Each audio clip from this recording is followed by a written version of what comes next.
ನಮಸ್ಕಾರ. ಇವತ್ತು ಭಾರತೀಯ ಮಾರುಕಟ್ಟೆಯ ಕಥೆ ಏನು? ಒಂದು ಮಾತಲ್ಲಿ ಹೇಳೋದಾದ್ರೆ ಇದು ಎಚ್ಚರಿಕೆಯ ದಿನ. ಗ್ಲೋಬಲ್ ಸೂಚನೆಗಳು ಮತ್ತು ಕೆಲವು ಸೆಕ್ಟರ್ಗಳ ಸುದ್ದಿಗಳಿಂದಾಗಿ ಇನ್ವೆಸ್ಟರ್ಸ್ ಸ್ವಲ್ಪ ಹಿಂದೆ ಸರಿದ್ರು. ಹಾಗಾಗಿ ಇಂಡೆಕ್ಸ್ಗಳು ಕೆಂಪು ಬಣ್ಣದಲ್ಲಿ ಕೊನೆಗೊಂಡ್ವು. ಈ ಕುಸಿತದ ಹಿಂದೆ ಅಸಲಿ ಕಥೆಯೇನು? ಬನ್ನಿ ಒಂದೊಂದಾಗಿ ನೋಡೋಣ. ಇವತ್ತಿನ ಹೆಡ್ಲೈನ್ ನಂಬರ್ ಅಂದ್ಲೇ ಇದೆ. ನಮ್ಮ ಪ್ರಮುಖ ಸೂಚ್ಯಾಂಕಗಳು ಸುಮಾರು 0.6%ನಷ್ಟು ಕೆಳಗೆ ಬಂದವು. ನೋಡಕ್ಕೆ ಇದೇನೋ ಸಣ್ಣ ನಂಬರ್ ಅನ್ಸಬಹುದು, ಆದ್ರೆ ಇದರ ಹಿಂದಿರೋ ಕಾರಣಗಳು ತುಂಬಾನೇ ಇಂಪಾರ್ಟೆಂಟ್.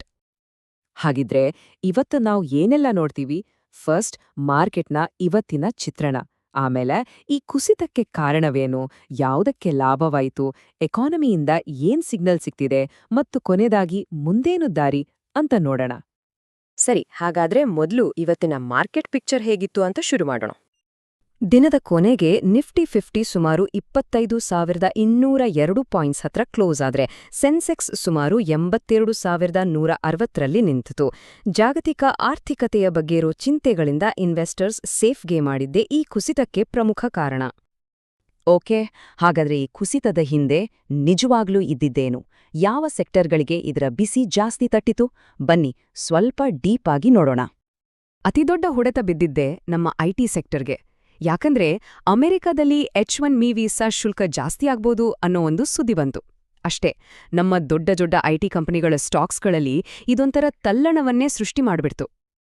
ಇದರ ಎಫೆಕ್ಟ್ ಹೇಗಿತ್ತು ಅಂದ್ರೆ ಇನ್ಫೋಸಿಸ್, TCS, ವಿಪ್ರೋ ಈ ಎಲ್ಲ ಐಟಿ ದೈತ್ಯರ ಶೇರ್ಗಳು 2-3% ಕುಸಿದುಬಿಟ್ವು. ಇದು ಇನ್ವೆಸ್ಟರ್ಸ್ ಎಷ್ಟು ಆತಂಕದಲ್ಲಿದ್ರು ಅಂತ ಕ್ಲಿಯರ್ ಆಗಿ ತೋರಿಸುತ್ತೆ. ಆದ್ರೆ ಕಥೆ ಇಲ್ಲಿಗೆ ಮುಗಿಲಿಲ್ಲ. ಈ ಪ್ರೆಷರ್ ಬರೀ ಐಟಿ ಸೆಕ್ಟರ್ಗೆ ಮಾತ್ರ ಸೀಮಿತವಾಗಿರಲಿಲ್ಲ. ಫಾರ್ಮಾ ಮತ್ತು FMCG ಸೆಕ್ಟರ್ಗಳು ಕೂಡ ಪ್ರೊಡಕ್ಷನ್ ಕಾಸ್ಟ್ ಜಾಸ್ತಿಯಾಗಿರೋದ್ರಿಂದ ಮತ್ತು ಗ್ಲೋಬಲ್ ಡಿಮ್ಯಾಂಡ್ ಕಡಿಮೆ ಇರೋದ್ರಿಂದ ಸಾಕಷ್ಟು ಒತ್ತಡ ಅನುಭವಿಸಿದವು. ಆದ್ರೆ ಬ್ಯಾಂಕಿಂಗ್ ಸೆಕ್ಟರ್ ಕಥೆ ಸ್ವಲ್ಪ ಇಂಟ್ರೆಸ್ಟಿಂಗ್ ಆಗಿತ್ತು.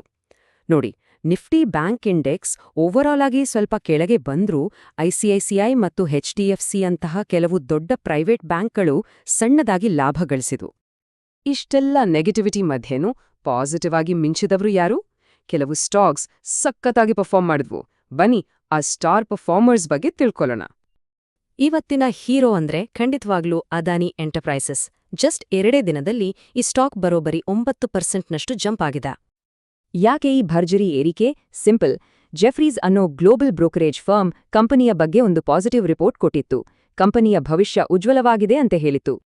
ನೋಡಿ, ಮಾರ್ಕೆಟ್ನಲ್ಲಿ ಈ ರೀತಿ ಗೊಂದಲ ಆದಾಗೆಲ್ಲ ಇನ್ವೆಸ್ಟರ್ಸ್ ಏನ್ ಮಾಡ್ತಾರೆ? ಸೇಫ್ಟಿ ಹುಡುಕ್ತಾರೆ. ಆ ಸೇಫ್ಟಿ ಎಲ್ಲಿದೆ? ಹೌದು, ಗೋಲ್ಡ್ನಲ್ಲಿ. ಇವತ್ತು ಕೂಡ ಅದೇ ಆಯ್ತು. ಎಲ್ರೂ ಚಿನ್ನದ ಕಡೆ ಮುಖ ಮಾಡಿದ್ರು.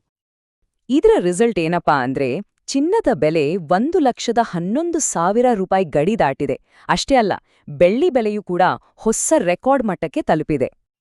ಸರಿ, ಈ ಮಾರ್ಕೆಟ್ ಮೂವ್ಮೆಂಟ್ಸನ್ನು ಸ್ವಲ್ಪ ದೊಡ್ಡ ಚಿತ್ರದಲ್ಲಿ ಅಂದ್ರೆ ನಮ್ಮ ಎಕಾನಮಿ ಜೊತೆ ಇಟ್ಟು ನೋಡಿದ್ರೆ ಏನ್ ಕಾಣಿಸುತ್ತೆ? $1 ಎದುರು ನಮ್ಮ ರೂಪಾಯಿ ಮೌಲ್ಯ 88 ರೂಪಾಯಿ 31 ಪೈಸೆಗೆ ಕುಸಿದಿದೆ. ವಿದೇಶಿ ಫಂಡ್ಸ್ ಹೊರಗೆ ಹೋಗ್ತಿರೋದು ಮತ್ತು ಕಚ್ಚಾ ತೈಲದ ಬೆಲೆ ಏರುತ್ತಿರೋದು ಇವೆರಡು ರೂಪಾಯಿ ಮೇಲೆ ಭಾರೀ ಪ್ರೆಷರ್ ಹಾಕ್ತಿವೆ. ಈಗ ಇಂಡಿಯಾ VIX ಬಗ್ಗೆ ಮಾತಾಡೋಣ. ಇದನ್ನ ಫಿಯರ್ ಗೇಜ್ ಅಂತಾನೂ ಕರೀತಾರೆ, ಅಂದ್ರೆ ಭಯದ ಮಾಪಕ. ಸಿಂಪಲ್ ಆಗಿ ಹೇಳೋದಾದ್ರೆ ಮುಂದಿನ 30 ದಿನಗಳಲ್ಲಿ ಮಾರ್ಕೆಟ್ ಎಷ್ಟು ಅಲುಗಾಡಬಹುದು ಅಂತ ಇದು ಅಳತೆ ಮಾಡುತ್ತೆ. ಇಲ್ಲಿ ನಾವು ಗಮನಿಸಬೇಕಾದ ಮುಖ್ಯವಾದ ವಿಷಯ ಏನು ಅಂದ್ರೆ ಈ ವಿಕ್ಸ್ ಜಾಸ್ತಿ ಆಗ್ತಿದೆ ಅಂದ್ರೆ ಏನು? ಇದರರ್ಥ ಮಾರುಕಟ್ಟೆಯಲ್ಲಿ ಚಂಚಲತೆ ಅಂದ್ರೆ ವಾಲಟಾಲಿಟಿ ಇನ್ನೂ ಹೆಚ್ಚಾಗಬಹುದು ಅಂತ. ಇದು ಇನ್ವೆಸ್ಟರ್ಸ್ಗೆ ಒಂದು ವಾರ್ನಿಂಗ್ ಸಿಗ್ನಲ್ ಇದ್ದ ಹಾಗೆ. ಹಾಗಾದ್ರೆ ಈ ಎಲ್ಲಾ ಬೆಳವಣಿಗೆಗಳನ್ನ ನೋಡಿದ್ಮೇಲೆ ಮುಂದಿನ ದಾರಿ ಹೇಗಿದೆ? ಎಕ್ಸ್ಪರ್ಟ್ಸ್ ಈಗ ಯಾವ ಲೆವೆಲ್ಸ್ ಮೇಲೆ ಕಣ್ಣಿಟ್ಟಿದ್ದಾರೆ? ಟೆಕ್ನಿಕಲ್ ಆಗಿ ನೋಡೋದಾದ್ರೆ 2 ಮುಖ್ಯ ಪದಗಳು ಬರ್ತವೆ, ಸಪೋರ್ಟ್ ಮತ್ತೆ ರೆಸಿಸ್ಟೆನ್ಸ್. ತುಂಬಾ ಸಿಂಪಲ್ ಆಗಿ ಹೇಳೋದಾದ್ರೆ ಸಪೋರ್ಟ್ ಅಂದ್ರೆ ಮಾರ್ಕೆಟ್ ಬೀಳೋದು ಎಲ್ಲಿ ನಿಲ್ಬೋದು ಅನ್ನೋ ಲೆವೆಲ್. ರೆಸಿಸ್ಟೆನ್ಸ್ ಅಂದ್ರೆ ಮಾರ್ಕೆಟ್ ಏರೋದಕ್ಕೆ ಎಲ್ಲಿ ತಡೆ ಸಿಗಬಹುದು ಅನ್ನೋ ಲೆವೆಲ್. ಸದ್ಯಕ್ಕೆ ನಿಫ್ಟಿಗೆ 25,050 ಒಂದು ಸ್ಟ್ರಾಂಗ್ ಸಪೋರ್ಟ್ ಲೆವೆಲ್ ಆಗಿದೆ. ಒಂದು ವೇಳೆ ಮಾರ್ಕೆಟ್ ಇಲ್ಲಿಂದ ಮೇಲೆ ಹೋದ್ರೆ ಅದಕ್ಕೆ 25,250 ಲೆವೆಲ್ನಲ್ಲಿ ಒಂದು ದೊಡ್ಡ ರೆಸಿಸ್ಟೆನ್ಸ್ ಎದುರಾಗಲಿದೆ. ಈ 2 ಲೆವೆಲ್ಗಳು ಮುಂದಿನ ದಿನಗಳಲ್ಲಿ ಮಾರ್ಕೆಟ್ನ ದಿಕ್ಕನ್ನ ನಿರ್ಧರಿಸಲಿವೆ. ಹಾಗಿದ್ರೆ ಈ ಚಂಚಲತೆ ಹೀಗೆ ಮುಂದುವರಿಯುತ್ತಾ? ಅಥವಾ ಮಾರುಕಟ್ಟೆ ಇನ್ನಷ್ಟು ಎಚ್ಚರಿಕೆಯ ಹಾದಿ ಹಿಡಿಯುತ್ತಾ? ಅಥವಾ ಇಲ್ಲಿಂದ ಪುಟಿದೇಳುವ ಸೂಚನೆಗಳನ್ನು ನೀಡಲಿದೆಯೇ? ಮುಂದಿನ ದಿನಗಳೇ ಇದಕ್ಕೆ ಉತ್ತರ ಕೊಡಬೇಕು. ಕಾದು ನೋಡೋಣ.